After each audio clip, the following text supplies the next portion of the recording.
নমস্কার, আমি সুকৃতি। আশা করছি আপনারা সকলেই খুব ভালো আছেন। আর আমার ডুয়ার্স ফ্যামিলিতে আপনাদের সকলকে জানাই স্বাগত। আজকে বুধবার, এখন বাজে সকাল 7টা। আর দেখুন তো সকাল সকাল কত রৌদ্র উঠেছে। এই সকালবেলা এত রৌদ্র উঠলে কি আর চলে বলুন? আর এত রৌদ্রে কি কোথাও বের হওয়া যায়? বেরও হওয়া যায় না। তো আজকে যাব হচ্ছে একটু শ্বশুরবাড়ি, তাই সকাল সকাল ঘুম থেকে উঠে পড়লাম। তো চলুন ঘরে যাই, গিয়ে কাজগুলো আগে সেরে নিই। আর জানেন তো সকাল সকাল না খুব সুন্দর একটা ব্রেকফাস্ট বানিয়েছি। ঘরে গাজর ছিল, আর একটু মটরশুঁটি ছিল, আর বিনস ছিল।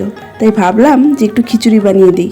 আর সকালবেলা যদি মেয়েটা এরকম একটা খিচুড়ি খেয়ে স্কুলে যায় না, মনটা খুবই শান্তি লাগে, তাই না বলুন? বাচ্চারা যে সকালবেলা পেটটা ভর্তি ভর্তি থাকে, তাহলে মায়েদের একটু টেনশানটা কম লাগে না বলুন? তো সেটাই। আর টিফিনটা যদি স্কুলে নাও খায় না, তবুও একটু ভালো লাগে যে না সকালবেলা তো একটু পেটটা ভর্তি করে খেয়ে গিয়েছে। তো সেটাই হলো ব্যাপার। তো দেখুন ওই যে ওরা চলে যাচ্ছে স্কুলে, আর আমি যাব ঘরে, গিয়ে একটু গুছানোর ব্যবস্থা করব। ব্যাগ আর কি গুছাবো? নিয়ে নিব। হ্যাঁ হ্যাঁ, নিয়ে নিব।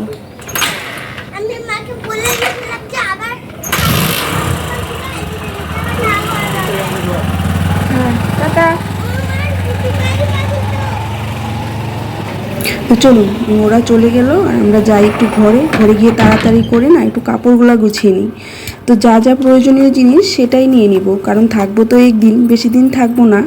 তো যে কয়েকটা খুব প্রয়োজন সেই কয়েকটাই নিয়ে নিলাম। 2-3টা কাপড়, একটু ওষুধ, মেয়ের ক্রিম, আমার ক্রিম, সেগুলোই। তো চলুন, গুছানো হয়ে গিয়েছে, এখন গিয়ে রান্নাটা আগে তাড়াতাড়ি করে সেরে নিই। আর তার মাঝে না আমি স্নানটাও করে নিয়েছি, আর পুজোটাও দিয়ে দিয়েছি। জানেন তো মানে সবচেয়ে বড় কাজ যেটা আমি করে নিয়েছি। তো ওইদিকে দেখুন রান্না করে নিচ্ছি। আর রান্না করেছি, আজকের রান্নাটাও না খুব স্পেশাল। মানে ঘরের সবজিগুলো খুব পছন্দের, জানেন তো। মানে আমরা যেহেতু চলে যাব, তো ভাবলাম যে ফ্রিজটাকে বন্ধ করে রেখে যাই, কারণ এখানে কারেন্টের খুব সমস্যা, আপ ডাউন করে, তো নষ্ট হয়ে যেতে পারে। বা রাত্রেবেলা যদি বৃষ্টি হয়, তো সেই বয়ে ফ্রিজটা বন্ধ করে যাব বলে ফ্রিজে যা কিছু আছে নিয়ে নিয়েছি, বাড়ি নিয়ে চলে যাব। আর কিছুটা রান্না করে নিলাম, যেরকম ঘরে একটু পনির ছিল, পনিরটা দিয়ে মটরশুঁটি, আলু, গাজর, তারপরে বিনস, এগুলো দিয়ে একটু কষা করে সবজি বানিয়ে নিয়েছি, জানেন তো। আর এই সবজিটা না খেতেও মানে খুবই মজা হয়েছিল। আর আমি এরকম করে বানাইনি সাধারণত, মানে এটা তো নিরামিষ সবজি হলে ভালো হতো, কিন্তু আমি না এটার মধ্যে পেঁয়াজ, রসুন, আদা সব কিছুই দিয়েছি। তো বেশ ভালো হয়েছিল জানেন। আর লাস্টে একটু গরম মশলা আর একটু ঘি দিয়েছি। আর ঘিটা দেওয়াতে না মানে সবজির যে টেস্টটা একদম অফুরন্ত হয়েছিল। কেমন গরম লাগছে মামা? ফোন এই যে বের হয়ে পড়েছি, ব্যাগটা গুছানো। এটা নিয়ে চশমা। আর ওর বাবা গেল ওই ইসে আনতে, টোটো আনতে। টোটো আনলে পরে বেরোবো। এখন বাজে হলো গিয়ে 1-1:30 হয়ে গিয়েছে। 8টার দিকে বাস আছে, তো ওই বাসে আমরা যাব। এখান থেকে অনেকটা জায়গা যেতে হবে, গিয়ে তারপরে গাড়িতে উঠতে হবে। খুশি? হ্যাঁ। কে? হ্যাঁ, পিপি আসছে। আর বাইরে দেখুন কি রৌদ্র, পুরো রৌদ্র।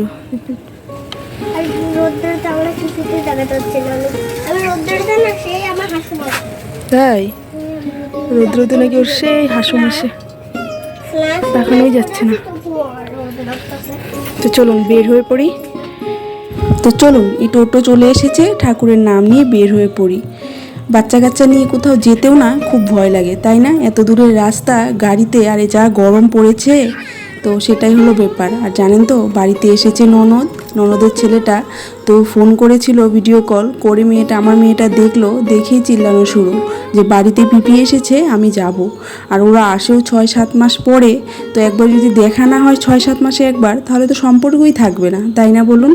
তো সেই জন্য ওর বাবাও বললো ঠিক আছে, একদিনের জন্য অফিস থেকে ছুটি নিয়ে নিই, আর মেয়েটাকে স্কুল থেকে ছুটি করিয়ে দিই 2 দিন করে। চলো যাই, ঘুরে আসি, মনটাও ভালো লাগবে, মেয়েটারও ভালো লাগবে, আর ওদেরও ভালো লাগবে।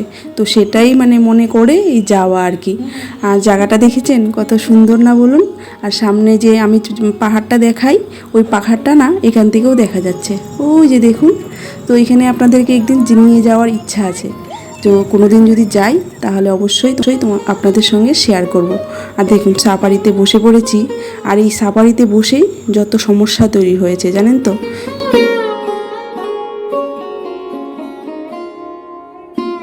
তো দেখুন ভাগ্যিস একটা হাত পাখা নিয়ে নিয়েছিলাম, তো ওই পাখাটা দিয়ে হাওয়া করছি, বেশ ভালো লাগছে। আর গাড়িটা এখানেই দাঁড়িয়ে আছে।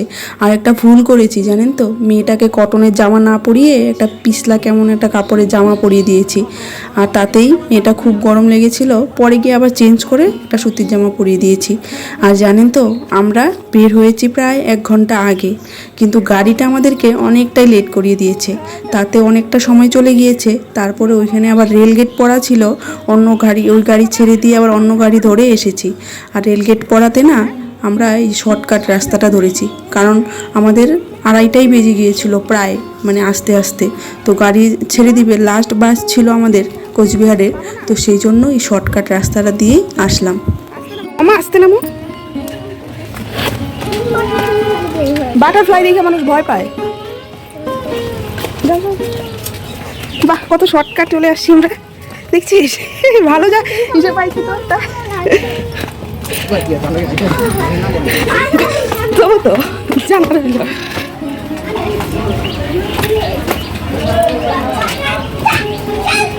আস্তে আস্তে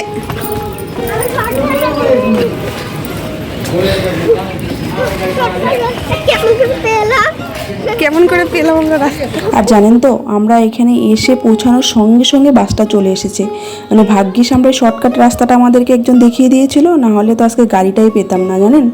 আর এই বাসটা যদি ছেড়ে দিলে পরে আর কোনো বাস ছিল না কোচবিহারের ডাইরেক্ট, তাহলে আমাদেরকে ছোটা গাড়িতে যেতে লাগতো, তো সেটার ব্যাপার। আর ওর বাবা গাড়ির সাফারির ড্রাইভারটাকে খুবই ধাওয়া দিয়েছে, আর ধাওয়া দিবে না বলুন? বাচ্চা নিয়ে যাচ্ছি, গাড়িতে লোকজন সেরকম ছিল না, কেন আমাদেরকে উঠালো? একটা বাস সামনে দিয়ে চলে গেল, ওনার জন্য বাসটা আমরা ধরতে পারলাম না। উনি বললো এই তো ছেড়ে দিচ্ছি, এখনই ছেড়ে দিব, মানে এরকম করে আমাদেরকে আটকে রেখেছে। যে জায়গাটা আমাদের আসতে 15 মিনিট লাগে, উনি এক ঘন্টা, প্রায় 1 ঘন্টার কাছাকাছি চলে গিয়েছে। যেহেতু আমরা বাসটা 2:30টার দিকে, আমরা বের হয়েছি 1:30টার দিকে, 1 ঘন্টা আগে বের হয়েছি, 15 মিনিট লাগে আমাদের আসতে। তাহলে বলুন, উনি 2:10 হয়ে গিয়েছে, তারপরেও গাড়ি ছাড়ছে না, তোর জন্য খুবই ধাওয়া দিয়েছি। তারপরে অন্য গাড়ি নিয়েই আসলাম।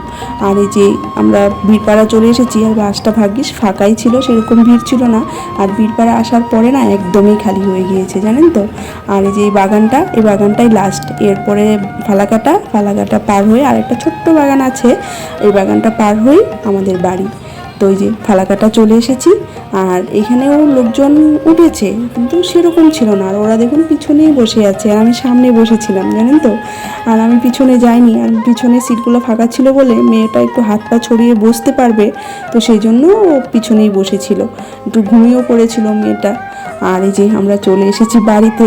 আর জানেন তো, বাড়ি আসলে বাড়ির লোকজন, মানে বাড়ির আশেপাশের লোকজনকে দেখলে না বুকটা যেন কেমন হু করে ওঠে, তাই না বলুন?